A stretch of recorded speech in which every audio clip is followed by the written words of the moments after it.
Hey everybody, this is Nic LaRue. Welcome to Film Snobbery Live. This has been a long time coming and coming back. So thank you for everyone for dropping in. I'm really excited actually to have an awesome show with you folks. You'll see some folks to I guess my left, your right, depending on what screen you're looking at. But I'm going to introduce them in a moment. I want to just kind of go over kind of a few things. So we're back. This has been a long time coming.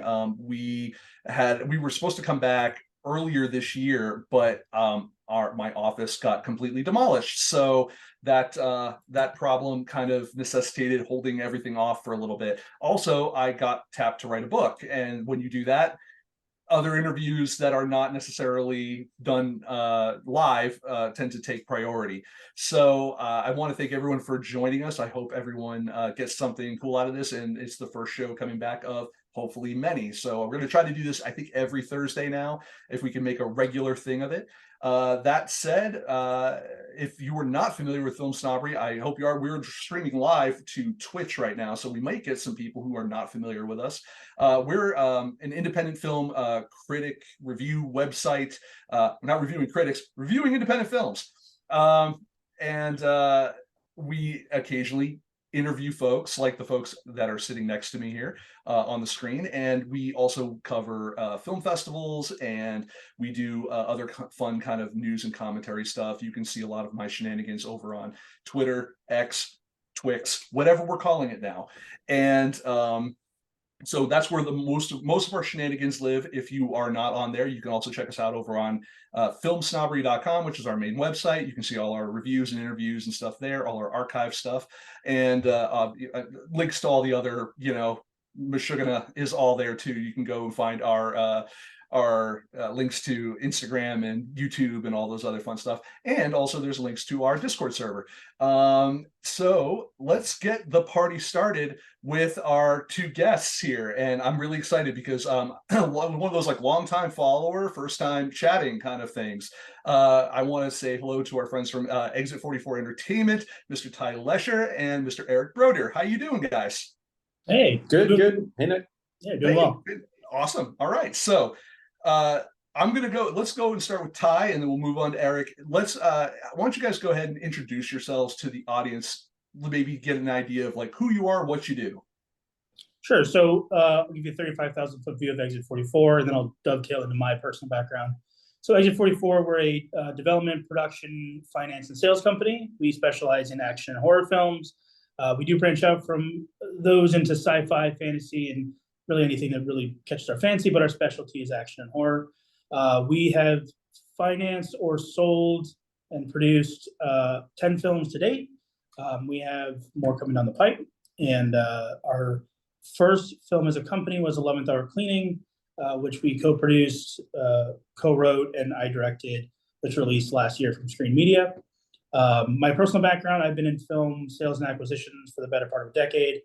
And I specialize in, helping independent filmmakers get their films into the market and helping emerging filmmakers to learn where the skeletons are buried. That's my background. Eric. Thank you, Ty. So Ty and I, we met about over a decade ago and started collaborating on a few small things. And I think it was really a few years before the pandemic, we started to try to work closer together to get some features produced. And then with the pandemic, that sort of accelerated certain things because we had a lot of extra free time, and that sort of has ultimately led us to where we are now with the company. We can talk more about that if you want. As for my background, I've got over a decade in post-production, primarily picture editorial. I started off doing indie films, in the under $1 million range. Those budgets you read on IMDb sometimes are not 100%. They tend to be optimistic as to what their budget was. So I started off doing that, which was great. But then I sort of realized there was no real money in that, especially when you have to pay your bills. And as much as, everyone likes to think of filmmaking as an art, it is a business. So I then started hustling to get myself into union productions, which are basically all going to be studio type of films. And so I eventually made the switch over into the studio side of things. And that's been the dominant stuff that's on my filmography at this point. I've worked with most of the studios in town, Blumhouse, Paramount, New Line, Warner, STX Entertainment, Netflix. And he had features from anywhere, from 4 million to the biggest one was Transformers 5, which was about 230, if you believe what's on the IMDb. So supposedly the number was higher, but that's what's on there. So yeah, and so what's been really great about that is because I've kind of gone the full gamut there. I've gotten a lot of really great experiences to how things are done on the studio side. For as much as some of those films don't always necessarily come out the way everybody would have liked, there's a tremendous amount that's learned from that, and that we take back to our films that are perhaps on a smaller budget. And as well on the indie side, you're just trying to do a lot with less. Although to be honest with you, what's interesting is that I've kind of found in a way that I think having studio experience makes me a better filmmaker for smaller budgets, because you just sort of see where the resources start to stop, and then what you need to do is sort of pivot and maximize things on your own smaller budget feature. Anyway, so yeah, I've been super lucky to work on all that. I've worked on a bunch of TV commercials as well, a lot of car stuff. Yeah, and so here we are. A really interesting kind of perspective too. Do you think that it would behoove more independent filmmakers to get a little bit of studio experience, whether it's even just as a PA or something like that, just to get an idea of what the workflow kind of is and how those resources come together, or any of those other kind of, how those puzzle pieces fit, and then scaling it down for their own productions? Is that absolutely? Yeah. Yeah. I mean, that's most people that want to get into the industry or pivot in some way. I just tell them, just go get a job at a production company, whether it's small or large, and answer phones. You'll do it for 6 months. You'll get people's Starbucks, and after that, you get bumped up, and then in a year you'll be a co-producer, and then in a few years, if that's one route. I know a lot of post PAs who started out in studio films and were cutting big features 5 years later. I think as indie filmmakers, a lot of folks just spin their wheels because it's a part-time thing, because they have a full-time job elsewhere. Yeah. And so they spin their wheels for a decade or more, trying to make something that they could have actually just had a job in the industry, and perhaps, either been working on bigger stuff already, and or to your point, taking that knowledge and then be able to apply it to your own things. Well, I mean, and you're also theoretically in a position to, maybe not always directly, but it might take time, but making those connections too. I don't mean just networking stuff like networking up, but like maybe you might know who the departmental rental person is, so that you can kind of, know who to talk to. Be like, hey, I need lights, I need a Jenny, I need this, I need that. And, or you know who to hire, the guy who has a package that does it on the side or something like that.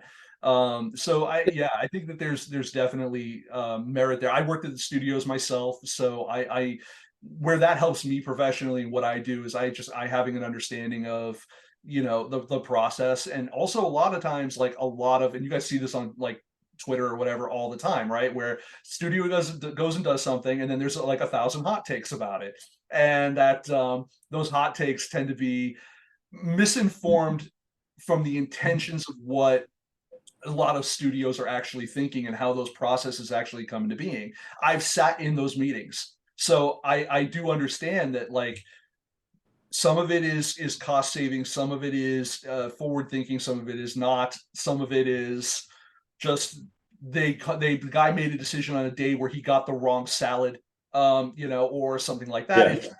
Some of them don't make sense, but some of them are not as onerously done, or maliciously done as I think that people tend to believe they are. And it's really interesting how immediately the conversation is like, turn on all the execs. And I'm not saying don't. I would rather believe that first and then get the information.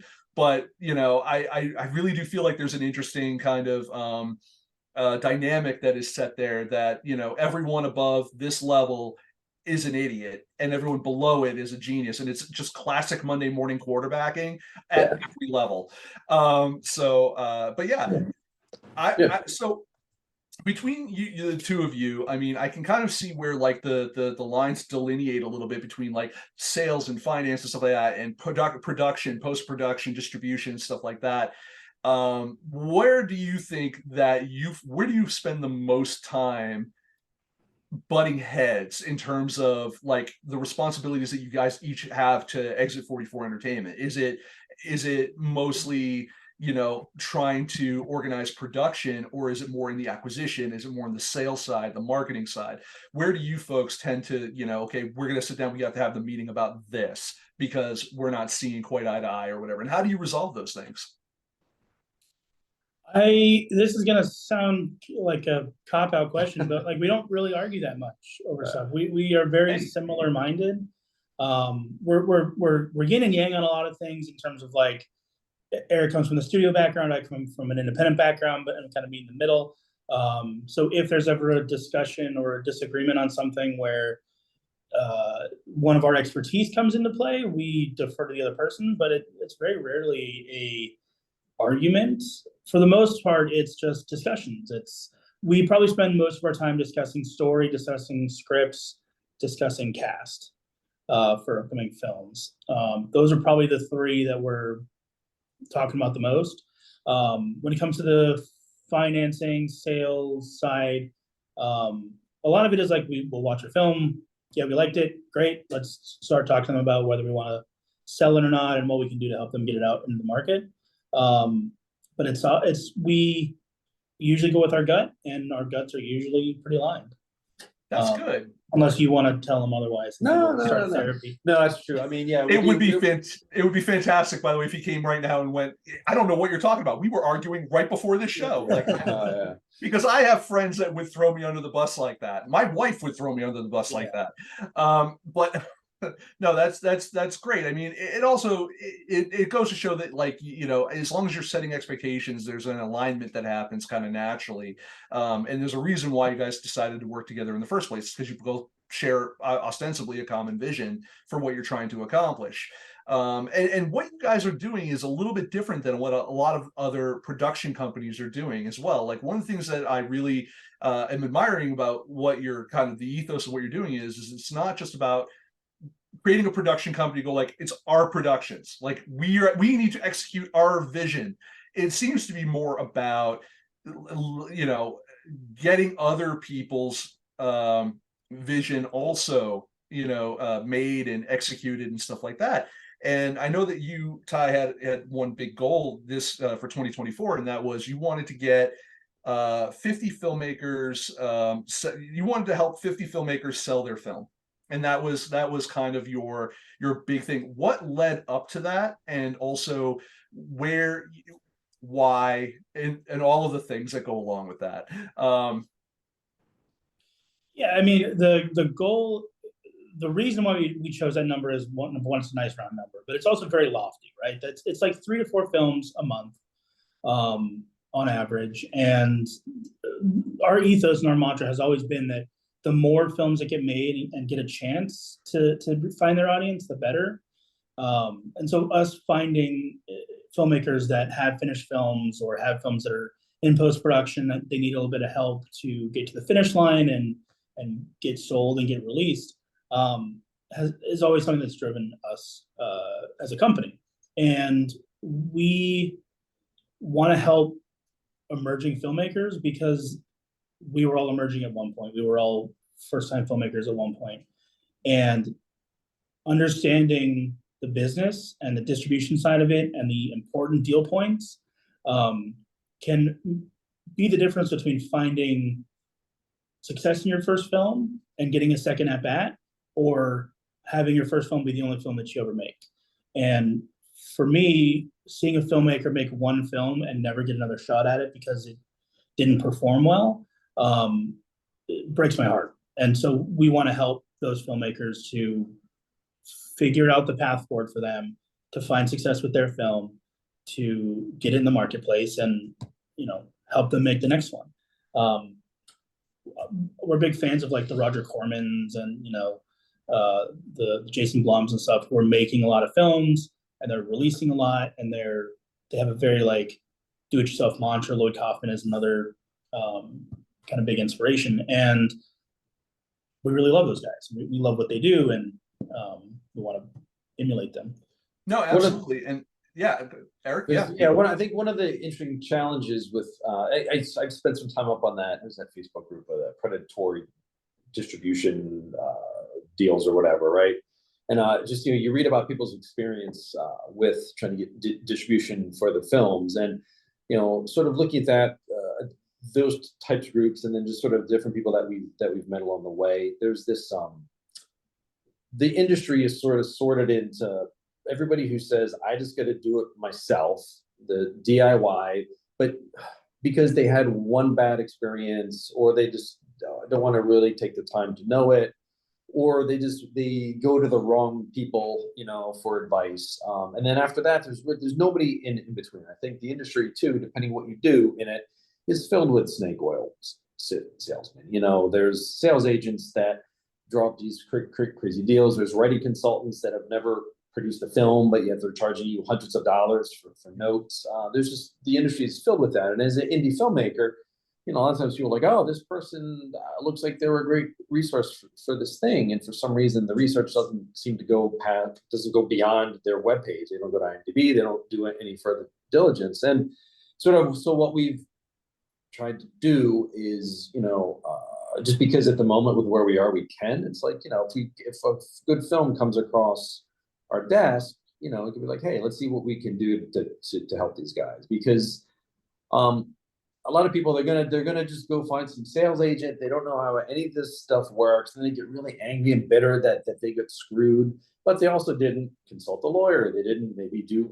some more homework, and so we at least with Ty, with his experience, he knows what those deal points are because he's worked in that. So we help educate the filmmaker about what those points are and which ones are easier or harder to counter. The other thing as well, which is really important, is we set expectations pretty early on as to what you're going to sell your film for.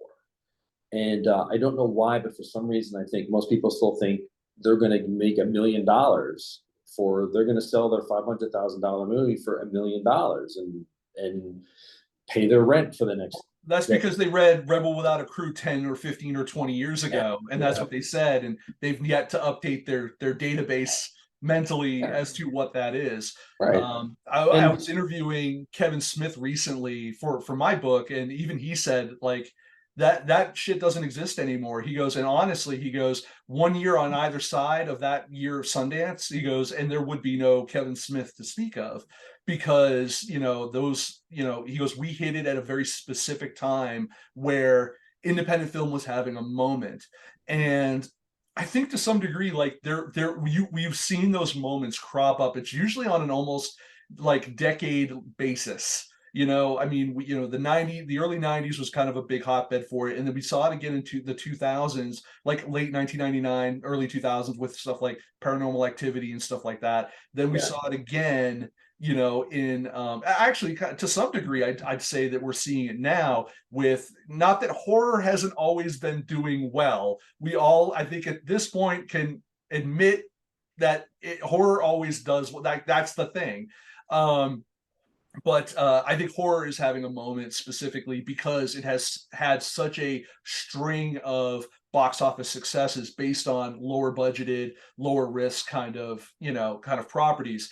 I talked to one of the folks from the Terrifier films, and we talked about that. And it's interesting though, draw back the curtain on some of that kind of stuff is, when you ask him, what do you do when you're in between making Terrifier movies? He goes, dude, we're doing like commercial shoots and industrials and all these other things because we still have to eat in between these movies. We work, and it's like, it's so common that seems to be the case with a lot of, filmmakers who kind of are doing it at a certain level, who recognize the business aspect of it, kind of going to what you were saying, like it's show business. And it's weird because I feel like I've been touting that for 15 years that I've been doing this. It's interesting how many folks have not done a marketing strategy, have not done a marketing or business plan, have not registered a production company, LLC or something like that, have no understanding of the distribution system, having a lawyer, at the very least review your stuff. Even the folks that went to film schools did not seem like unless it was like specifically a producing track, did not have the education brought to them of like, hey, this is how to read a contract, because your whole life is fucking contracts now. Like, you know, like you know what, and we just saw that with, you know, we're seeing it now with the SAG stuff and WGA and all that kind of stuff. It's like everything about this industry begins and ends with an agreement of some sort, even if it's like a deal memo for a, you know, an option for something, or you know, a potential what do you call those when you have an actor who's like, yeah, I'll do it if you can get the financing, type of thing, you know? Like a letter of intent. Letter of Yeah. intent. Thank you. Yeah. Sorry, brain freeze. That kind of stuff. Like, you know, you need to have to understand your navigation around that. And I feel like a lot of filmmakers just go like, it's almost a fix it in post mentality, but in pre-production. And that's such a weird kind of thing for me to kind of go. I really also appreciate what you were saying, Ty, and Eric as well. The idea of like, you said almost exactly what our kind of ethos is when we you know, when I get interviewed about working in independent film, people say like, you know, what's your favorite part? And I say like watching a first time filmmaker have an opportunity to make a second film, and understanding that like maybe something we did in our criticism, or something, you know, in our relationship with that filmmaker, made making that film either easier, or they made a better film because of it, because we gave them some level of actionable advice or feedback or something like that. And I think that for, especially for first time filmmakers, like this is already an industry of like so much no, and like it's built on a lot of like dream level, like almost stupid level thinking, like of, you know, like like you have to ludicrously believe that you can accomplish this, and then when you do and you realize that like, oh no, this was just a series of steps that we took to, you know, one after the other, and eventually we got to a premiere, you know. But you know, especially with first time filmmakers, it seems so like such a daunting task, and I think that there's so much to handle and do and be aware of, that to even just focus as much effort as they do onto the production and then getting the film finished is a miracle in itself. Never mind distribution, never mind marketing, never mind all those other things. Like you can learn those things, like learn how to put a film together well, and then the rest of the stuff can come later, but hopefully not so much later that you've spent all of your money, burned all your bridges and favors and all those other things, you know. Having a healthy background is in those things is nice. And yeah, so one of the things that so I was perusing your website prior to this, because I like to do a little bit of research occasionally. I say very occasionally, usually I just wing it, but here we are. And I wanted to, you know, one of the things that you guys that really attracted me, because I come from a technology background. I was I was a network engineer for many years, and so one of the things that like just, you know, came out at me when I was looking at your website was when you were talking about data-driven financial models, which is a mouthful of words that most people probably don't understand. I love it, because I love data, I love analytics, I love granularity, and all those kind of things. And I know you were talking about this in terms of like presenting to investors within a, like in terms of like mitigating risk. And I would love to know kind of like, what is that process like on your end? And is that something you feel that other filmmakers can emulate? Yeah, I think we live in a time now where data is everywhere. And the more data that you can collect, the more data you can use to make smarter decisions, and to get people to buy into the system, or to the film, or to whatever it is that you're doing, by showing them like, we've done this before, this is how this works before.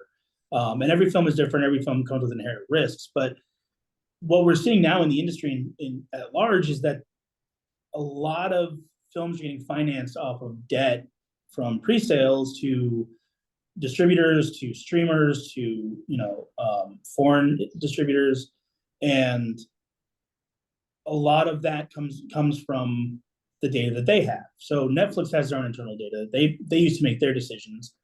We as a company have our own internal data that we use to make our decisions. And I think for us, the biggest thing is making the film for a budget that the market will sustain. And what I mean by that is, I think a lot of filmmakers go into it with the idea of, I wrote a script, someone told me it costs $5 million to make, I have to make it for $5 million. But the likelihood of you making $5 million on that is low, unless you get a big star. So you should be trying to make it for less. And so we reverse engineer our budgets for films that we finance, for films that we're going into production on, that looks at the data first, looks at what the market will pay first, and then goes backwards to find out what the budget should be, and making sure the script can be shot for that amount of money. And I think I'll finish this and then let's jump in. I think what it comes down to is independent filmmakers on their own probably can't emulate that because they don't have a large data set. But that's where partnering with sales agents comes in. That's where partnering with distributors comes in. They have that data. You just need to find a sales agent or a distributor or a producer that has access to that, that you can tap into to kind of find a similar model. But go ahead. I mean, I think, and what's kind of one thing, I usually try to state this at the beginning and just didn't think of it in time, but if you're fortunate enough to be able to pitch a project to a studio and they buy it, you don't have to worry about the money. You just negotiate what you're going to get paid. But whether they're going to spend $5 million or $50 million on it, it's handled. And you, as the filmmaker, don't need to worry about how that money comes around, right? And everybody can get to that point at some point. Just depends how much time you spend in the industry and how well that you network, the kind of projects that you make. But if you go to the independent, but if that's not an option for folks at their particular stage in their career, the only other route you have is the independent side of it. And in a way, and as far as I'm concerned, the independent side of it is way more difficult because you have to figure out how you're going to get that film paid for. And then like what Ty is saying, you really sort of have to work backwards. As much as creatives are like, oh, I'm just going to make this movie, it's going to be great, and everyone's just going to want it. Well, no one's going to want it unless there's something about it that makes it wantable. And that's where, you sort of have to have an understanding of what is being bought and sold, what is being bought and sold for, what kind of minimum guarantees are you going to have to do pre-sales work, and all of that stuff is a giant pain in the neck. No creative person wants to be involved with numbers, right? But at the end of the day, like, we all have to pay our bills. Hopefully we have a checkbook. Like, we all try to avoid numbers, but yet, we still have to deal with numbers every day. And so if you're trying to get your film made, to me, you'd want to have an even more of an interest in numbers. But anyway, the point just being then that, you have to, there's just a tremendous amount of understanding that you have to learn about how the financing works. And there's just so many different facets to it that you'll never learn unless you take the time to dive in and, like Ty said, talk to a lot of people that are involved in that. And then lastly, just independent distribution companies, they're not sitting around on $100 million waiting to write $1 million checks to every film that comes into their front door. And I think, like you were saying before, Nick, I think there's still this still held on to memory that, like, Hollywood has got plenty of money. The whole industry's got plenty of money. They don't like to anything in Hollywood where they say we can't do it is manufactured scarcity. They could do it. There's reasons why they won't.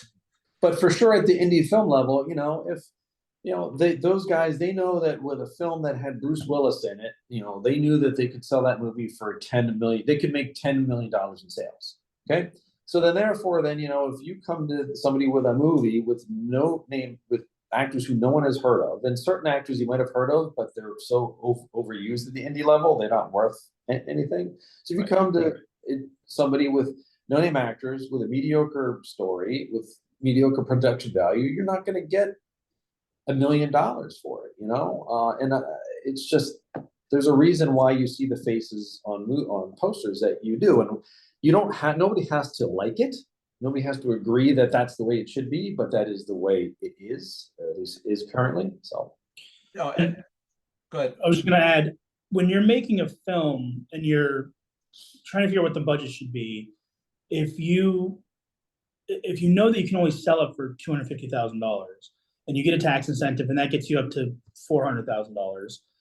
The extra $4.5 million to get to a $5 million budget has to come from somewhere, and that's going to come from an equity investor. And try pitching to an equity investor that you need 80% of your budget for a $5 million film when the market has already said it will only give you $250,000 for it. Right. You're essentially asking them to burn money. and no investor wants to do that. But if you come to investors with a system and a method where it's like, okay, we've got 80% of it through what the market says, you're banking on the fact that it does well and we get into overages and it finds an audience, and then you make a bunch more money than you're putting in. That is a more palatable opportunity for them to invest in. So, yeah. No, I was going to say, the way that you phrase that is it's kind of a little bit, to me, it sounds like the difference between not the difference between I'm making kind of my own parallels here, but kind of there's a reason why a lot of folks will go like the Kickstarter route or something like that to finance a movie. It's because they end up with zero debt to anyone after that, minus perks and crap like that. And if they manage that well enough, they could kind of not be too rough on that. But I think that there's a reason why a site like Seed and Spark does particularly well with crowdfunding, and you see a lot of longer term successful projects that come out of that, because I think they use a very similar methodology, which is like, you need to get this much audience, this much kind of whatever to get greenlit and get access to these other things that are essential to getting your movie made and out there. And they make you kind of to some degree work for it, and instead of just constant trying to go for bids or pledges or whatever. That's part of it, but there's more to that. And I think that's a more realistic at a simpler level, like a couple of levels down from going out and looking at like equity investors. Because let's be honest, and I know you guys also have you have a Discord server. I'm on it because I really like it. But your Discord server is about finance and distribution. And one of the topics that I've seen there is, that people have asked, one of the questions that people have asked, but I see it everywhere, is, well, how do you find these people? Like, what is an equity investor? I mean, I'm not asking you to define it, but like more along the lines of like, where do these people exist? It's not exactly like you can just Google equity investors. Like, there's a relationship aspect to this that I feel needs to be kind of established and all that, but there's a real mystery to it, and I feel like the average filmmaker feels like they can't accomplish that. They're stuck going to like the dentist, or the best one that I've ever heard of, which is a friend of mine did this for his movie. It was like a Sci-Fi Channel kind of like movie. They got some part of the budget from a guy who was getting divorced and wanted to hide his assets from his ex-wife, and so he just invested them all in the movie. He said, "I don't care if you lose it, as long as the bitch doesn't get it." And it was basically that. So that was that was fun. But yeah, like where do these people exist? Like, where is this little sphere, this pocket of money? Where does it live? Well, I think you've identified one aspect of it. I mean, I literally think there are films that are being financed by from smaller towns and areas, by dentists or business owners. I think there's the occasional person who just wants to have a huge write-off. Yep. Because after that, it goes into the higher budget indie side, where you're talking about films that are into the millions of dollars, and there's a whole very little network of people that that shop those things around, but that they're specific to that. But they're looking at films that need to have named talent. The budgets are higher. But I think for an indie filmmaker, because we keep running into folks who have run into someone that has given them $250,000, $500,000, and they've either spent all the money and not made a film, or made a very mediocre film that will never recoup any of that money back. And we've met other folks who have done that multiple times. They're like, "Oh my God, I did this 3 times. I lost so much money," and it's because the filmmaker doesn't have the responsibility of knowing how to spend that money once they get it, and the person that's financing them is probably being sold an over-embellished version of what's going to happen. Because again, most filmmakers, they don't understand the distribution side of it. And we see it time and time again on pitch decks and other things that people are like explaining why this movie is going to be great, and you might as well have copied and pasted it from a business plan software from 20 years ago. Like there's just look, this John Wick did great, so our movie's going to do great. It's like, well, John Wick's John Wick. Like, there's all that. That's like saying that your Etsy store is going to be the next Amazon because you both have this one item without understanding how scale works and, you know, in other types of resource aspects. Yeah, no, I get that. And also, you know, I think that I actually ran into this when I was doing the proposal for my book. And that proposal, they asked me a very specific question. And I know that distributors will ask this question as well, which is, who is the audience for this? And I think a lot of filmmakers are tempted to say, everyone in the world should see this. Everyone's my audience, without understanding what like a total addressable market is, you know, without understanding like regionality. Like, okay, you're going to make this like, 120 page drama that is a very relatable story to a very specific segment of people who only live here. And you know, and that also rules out a lot. The reason why John Wick does good or does well is because he is marketable in China, he's marketable in India, he's marketable in the UK, Australia. It's an action movie. Action transcends language a lot of the times. Also, dubbing and all that kind of stuff helps, but like they have the resources to do that. Most independent filmmakers don't, or if they were to put more thought into it, they say, okay, I could scale back here, but let's make sure we get a really tits translator for this other market because we think this might hit over here. Well, even that though, we've just recently learned something about that, where that's not necessarily the case either, because working with some filmmakers who have an amazing action film. It's just amazing. I mean, one of the best indie films we've seen in a long, long time. It's a foreign language film, but what they came to learn was the fact that the language it's in there's how do I put this? There's ethical biases about languages in certain regions of the world. So therefore, then the only way to really dub it is to dub it to English. But if you try to dub it to another language, then the native language speakers look down on it. The other people won't watch it anyway because it wasn't in theirs. It's just maybe this is too much of a regionalized example, but it was the thing where it is a real world example. That's interesting. Yeah. So yeah, and it's something that's like way more granular than I think most people would expect. But like, yeah, whatever, just dub it or subtitle it, and we're all good. Well, there's language biases, which was fascinating. So well, that, and I know we're kind of getting off of whatever subject we were on, but it's fine. The regionality of films, like filmmakers in countries that speak the native languages have the ability to make a great movie now. Whereas, you know, in the early days of film, it was more of a movie came from Hollywood and it came to your country and you watched it dubbed or subtitled and that was it. But now, and you see this with Squid Game, you see this with a lot of the stuff that Netflix is doing, is localized production in languages that are, you know, spoken in that country to cater to that audience, to find that audience of people in that country and get them to watch the film instead of trying to just make a universal film that they're dubbing into a certain. But they've also done the homework to make sure that what the region is in is not offensive in some way to the surrounding regions. Yeah. But I mean, for example, geopolitics, like, but with Squid Game, like, I don't know, I don't think that was maybe that was financed by Netflix, but it was a South Korean film or series, and it wasn't that they were trying to get a South Korean filmmaker to make an English film. They were keeping it in the local language to appease and to appeal to those people.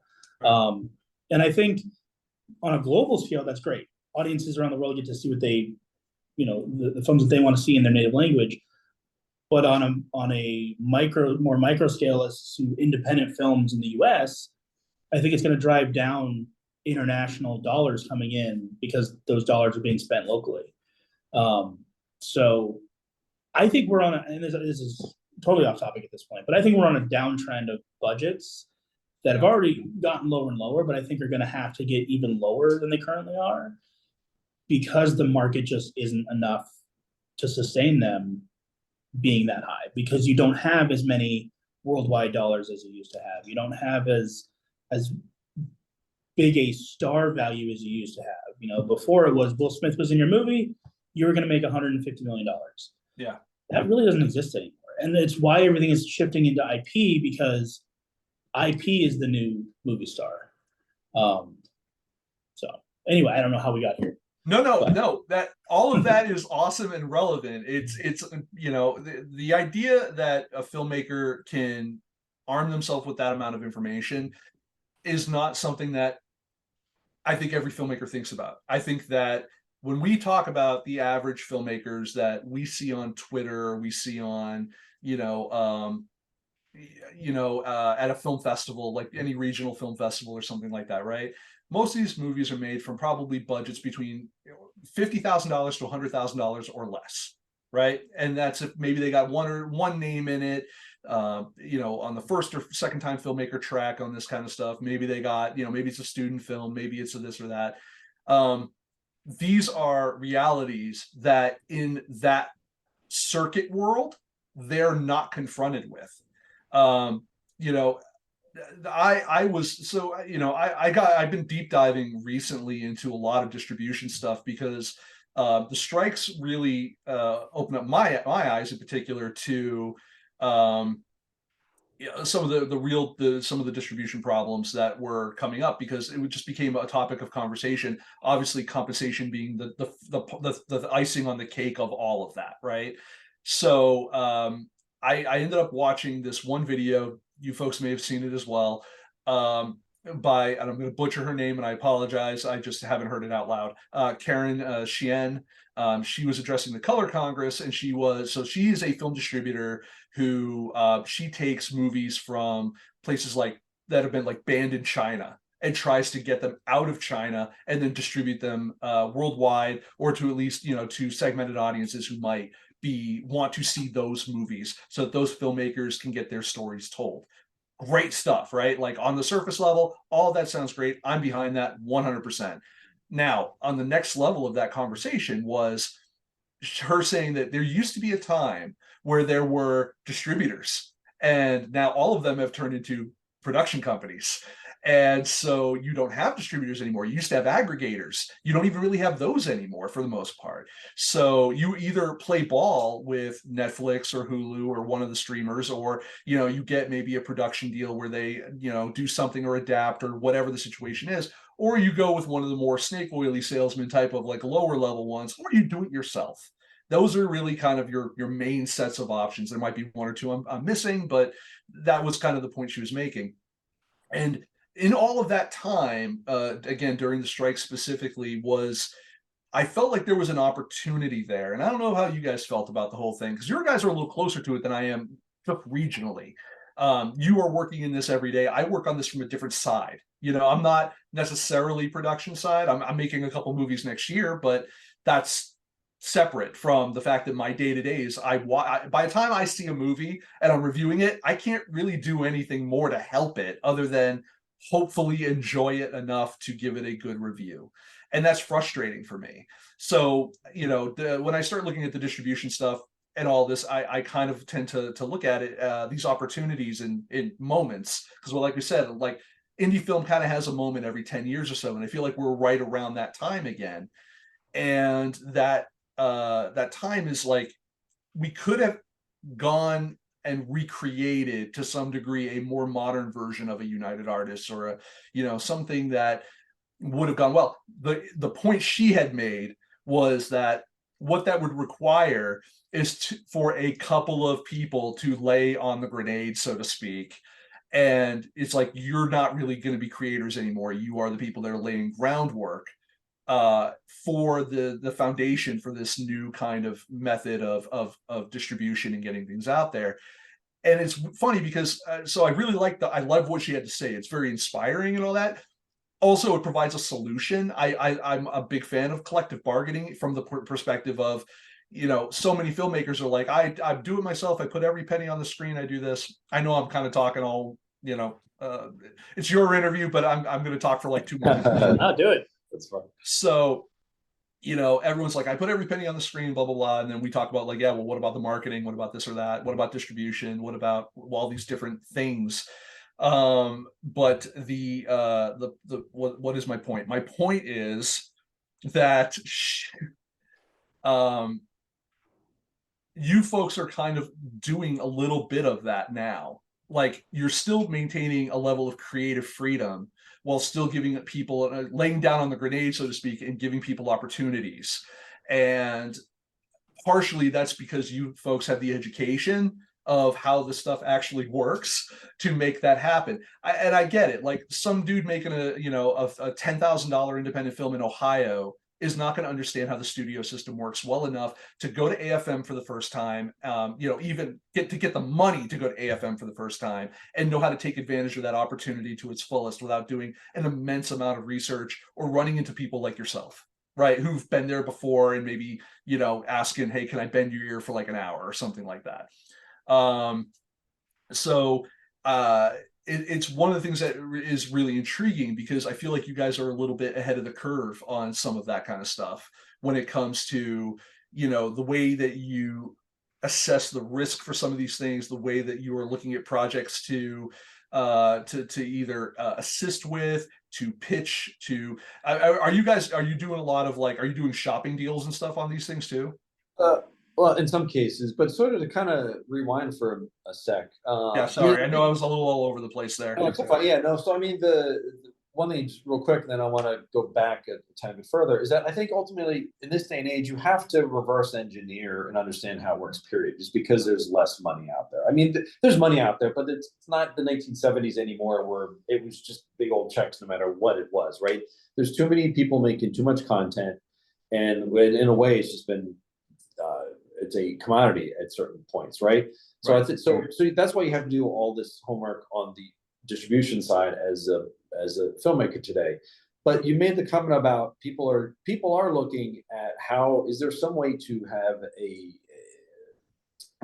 united artist in this day and age with other indie filmmakers. I know a lot of people are looking at that. I know they're looking at that based upon certain groups like Latinx and whatnot, other underrepresented talent. But the catch to all of that is there's, I don't want to put this, like you still have to earn a seat at the table, right? Right. And I think the challenge is that a lot of, I don't know how many independent films, when I mean that, I mean, $100,000 movies. I don't know how many of those are made every year, but I'm guessing there's probably a lot more than we realize. And whether or not any of them ever get bought or sold, or they wind up on YouTube or whatever. But just because you're an indie filmmaker doesn't mean you're making a good film. Right. And listen, it's really hard. I mean, the studios don't oftentimes make good films. They're not trying to make bad films. There's just so many moving parts and people at different experience levels, and some things read better on the page and but the train left the station. So what you got is what you got. But I think that there's I think no matter what it is, there's still going to be this tiered system of things. And so kind of what you're referring to is like a modern day United Artists is great, but that doesn't mean the filmmakers in Idaho making $5,000 films are going to be suddenly tapping into some amazing new opportunities if their films are just not good. And no offense to anyone that lives in Idaho, it just depends wherever in the world you are.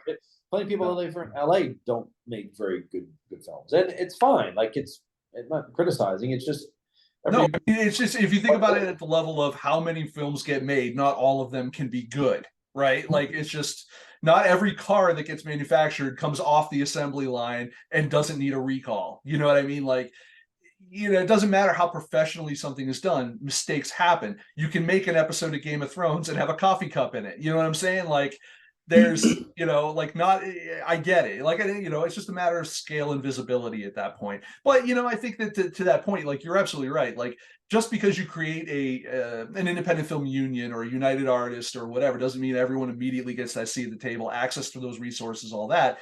But having some sort of resource pool that a filmmaker can then say, I'm going to submit my project to this. with a marketing plan, with a business plan, with whatever, and I will then be assigned someone via committee to assist me with this, or or like it goes through a process of approvals, which I think is slightly better than, like, say, how it works with like tax credits. Like, I think, there's I think the tax credit system in some states is broken. In other states it doesn't exist at all. So I mean, I guess, you take what you get. But um, I think that there's a teaching opportunity for a lot of first and second time filmmakers. I think that, there's nothing for filmmakers that really is training wheels. It's either you go spend whatever amount of money you have and you just do it. And if you screw it up, like, you either owe people a lot of money or you've blown a lot of money, and you may not get that opportunity again. And I don't think that that's necessarily fair. Now, I know that we're talking about the real world here, and real world is not fair, but it's not necessarily fair. Like, there are aspects of making films that, especially at below a certain level, that some of those results are out of your hands. Some of it is due to experience, some of it is due to budget, some of it is due to outside factors that have then become your, as like I said, your problem. You know what I mean? Stuff like that. Shit happens, as it were. I don't know. I feel like this, and the reason why it's almost feel like I'm in a brainstorming session right now, and I like it, which is because I like how you guys think. And, I feel like there's a solution out there. But one thing I hear mostly about is the problem. And it's like the problem's the same thing it's been since the 1920s, right? It's less resources, less money. All right. So, and then distribution. Now, the only thing I'll give them any sort of pass on is that distribution back in from the 20s to the roughly 80s was different. And the reason why it was different is because you could go and four wall slightly more successfly, and create experiences and event marketing and stuff like that in a way that were a little bit, different. The Reagan era kind of put the kibosh on a lot of stuff like that, and then, but we have had instances where, like, good marketing has gotten films better recognition. Again, I'll use the Paranormal Activity example. I'll use the Blair Witch example, Terrifier. Obviously horror is a very easy one to lean into on that because it's iconography, right? But branding to some degree, and so, like, you have a lot of that. When you folks are looking at distributing films that you guys are either working on or doing, what is the lens that you look at that through? Like, what do you let's take any oh my god, I'm just blanking. The one you Life Without Our Cleaning. Yeah. Cleaners cleaning. Sorry. Cleaning. Yeah, nope, you got it. All right. So, like, let's take that for example. What was your marketing, like, top level? What was your marketing strategy for that, for that movie? For that one, and for most of the films that we work with, I think it's a lot of publicity. It's a lot of reaching out to podcasts and interview sites and review sites, and getting the film into hands of audience members that can spread the word on it. When you're an independent film, you don't have a huge P&A spend that you can put a bunch of money into ads and hope for the best. You have to rely on word of mouth. You have to rely on websites and blogs and the community rallying behind the film. But I think it's getting easier to find a film that matches your taste. Mm-hmm. And so I think it really comes down to knowing who your audience is, like you talked about earlier, right, knowing the type of film that you're making, and knowing how to make a film that audience wants to seek out and find, and then wants to watch it when they do find it. So for 11th Hour Cleaning in particular, we had a publicist who was wonderful, AJ Fuhrman. She was great. We got picked up by, like, Bloody Disgusting and a couple other, Dread Central, I think, did some coverage. And it's maintaining the relationship with those people, with the press. So many people want to just use the press when they need them and not have a relationship with them. And that goes for everything. You need to build the network before you need to use the network. Well, and I think too, I mean, we could have done a lot more to promote and market that film, but our goal, we had a very specific goal in mind for that film. That's the thing too, right? Is that it was sort of like we wanted Ty to get his first directing experience with a feature. And it was really just sort of like we wanted to go through the steps of making the film based upon what we knew we could probably sell it for. So we spent very little over what we sold it for. So everybody got paid back really fast. And it wasn't really about trying to earn $3 million on it. It was a proof of concept in a way, and it basically paid for itself the day that we sold it. And that was perfectly fine because that's all that it was intended to be, you know. But I do think marketing but better than I. But I mean, I also think too, there's the whole thing like with Kickstarter, right? If you want to do a Kickstarter campaign, you're going to do a lot of legwork in advance to shoot these videos and provide all this other information. And I think if you're going to do that with your independent movie, it's the same thing. Like you got to be sitting there spending some really solid time pulling stills and getting interviews and not just regurgitating the same three things, not just doing like something where somebody shot themselves in the camera or sitting on the toilet one morning, you know, like trying to do it for real and have a lot of stuff and have it go out over time. And most people, and this is us included, you just don't have that time. You don't have the time to sit there every day to develop that much stuff and keep going for that long with crossing your fingers and hoping that it's going to wind up with a few tens of thousands more dollars of revenue. But I will say that you folks have one slight advantage over, I think, a lot of people. And this actually will dovetail to my last question because it's an easy one, and then we'll wrap it up. The question being, like, there's two of you, right? And ostensibly, when you're making movies are a collaborative kind of, by nature, mostly a collaborative kind of endeavor.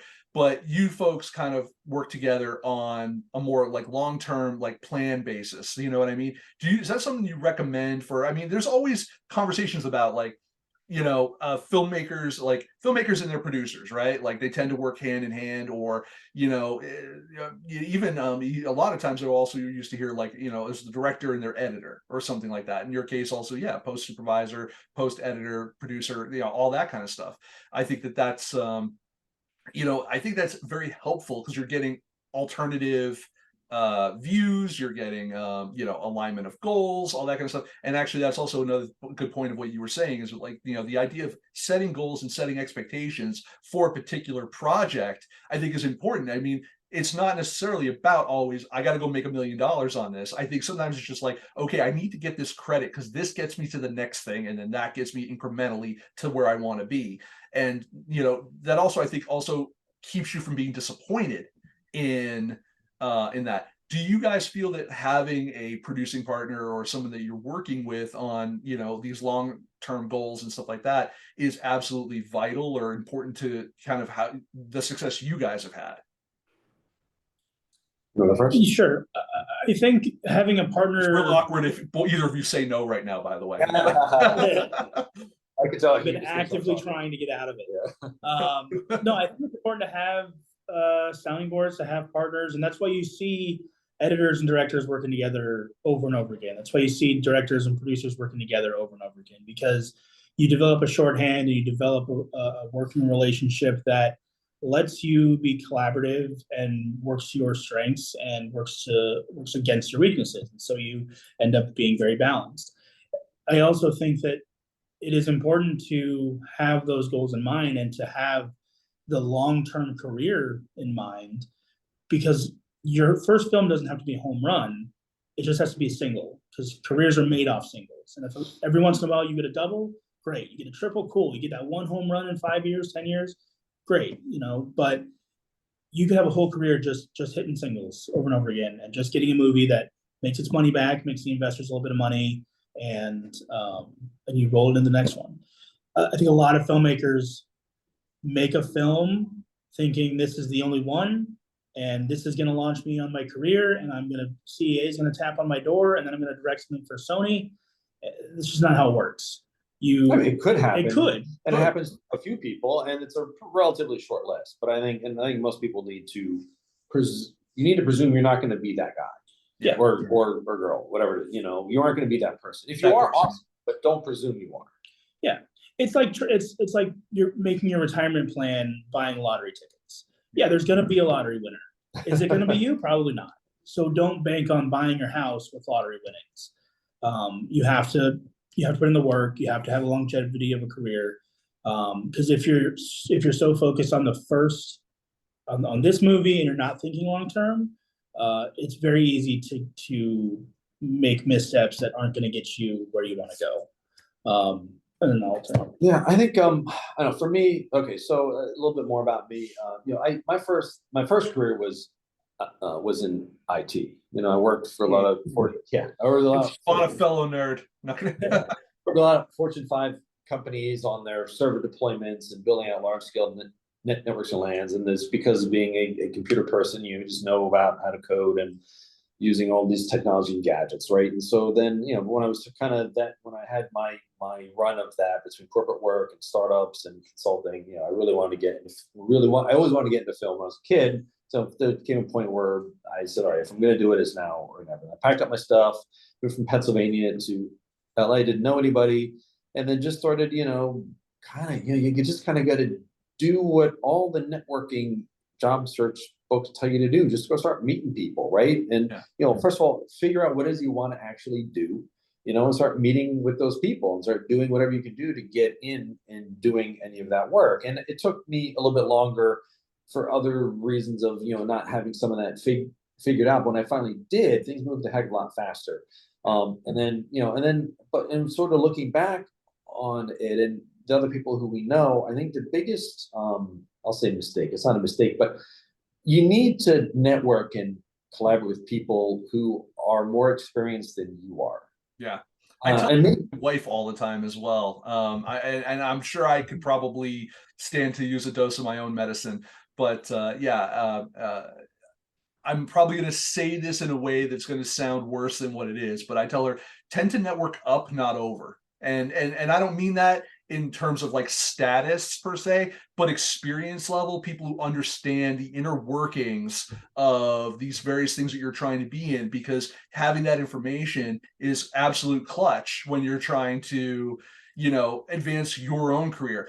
Networking with people at your level, you're all just basically passing the same hat around. It's kind of, whenever you see a lot of filmmakers, and hey, I get it, everyone wants to be supportive, but when people like a bunch of broke filmmakers are all passing around the same hat, the same, their various Kickstarters, like, it's great. I want people to succeed and all that, but like, you're all just basically passing around the same $5, or you're all basically, you're on your festival circuit, and it's nice to have your festival buddies. It definitely makes you feel more secure in what you're doing and all that. Understandable, but you're not. Where are you going after that? And has anyone helped you, show you a roadmap on going further? Because this is not an industry necessarily like other trades, right? Where like there's not really like an apprentice, journeyman, master kind of situation. You really just have to meet the right person who understands or has I don't want to use the word but like in knowledge wise,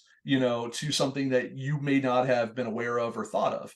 And that's the nuance to some of that too is, just because you're like, oh, I'm working with this producer who's made 5 features, but if there are 5 features that you don't know any of the actors that are in it, you've never seen the movie, if you dig for it, you'll find it somewhere. But like, that's the thing too. It's like, and maybe at the very, very beginning that's good, but if but you want to be the thing you want to be working on, the type of show you want to make is who you need to be working with.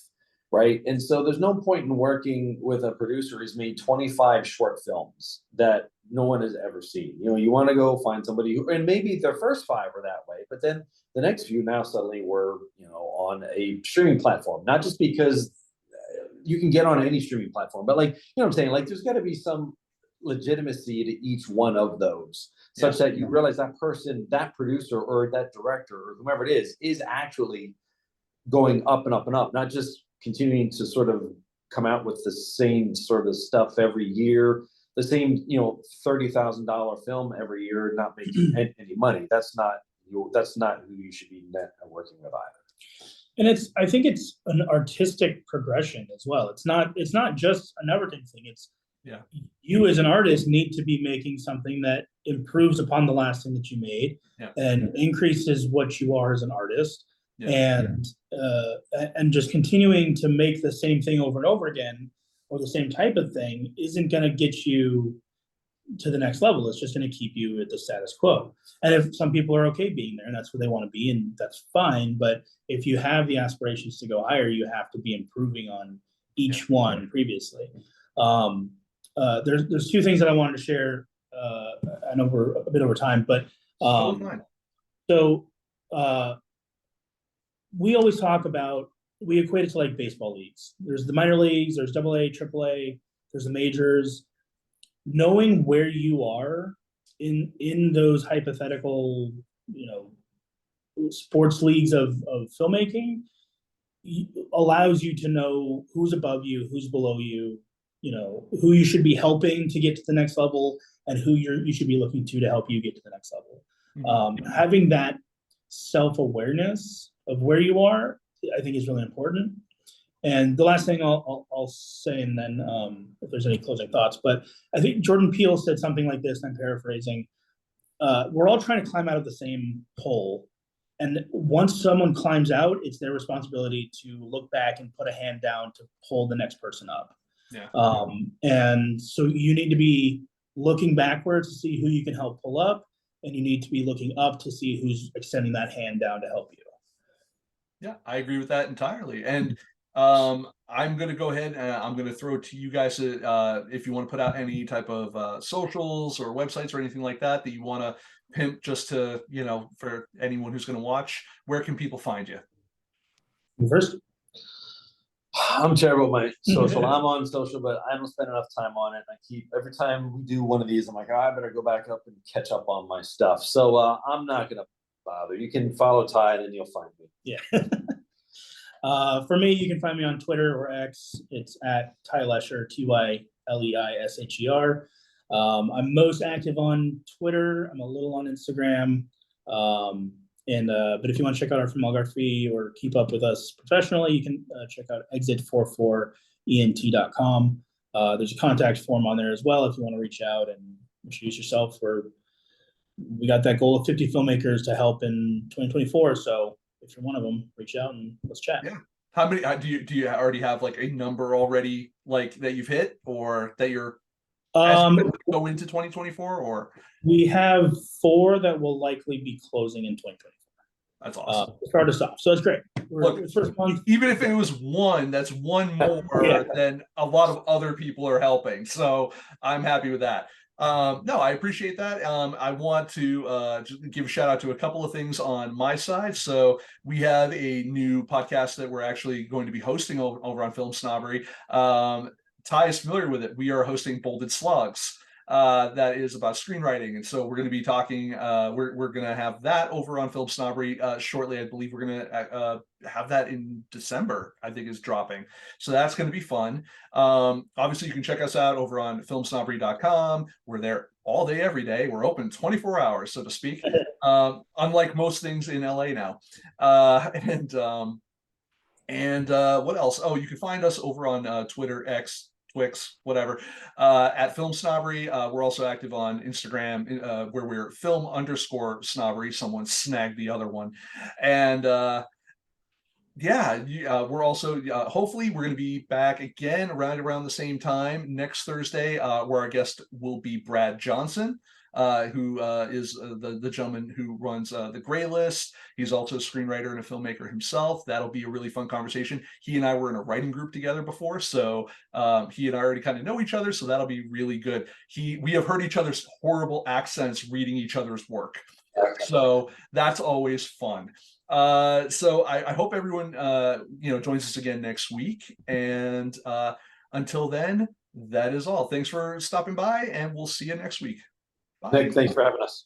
Thank you. Bye.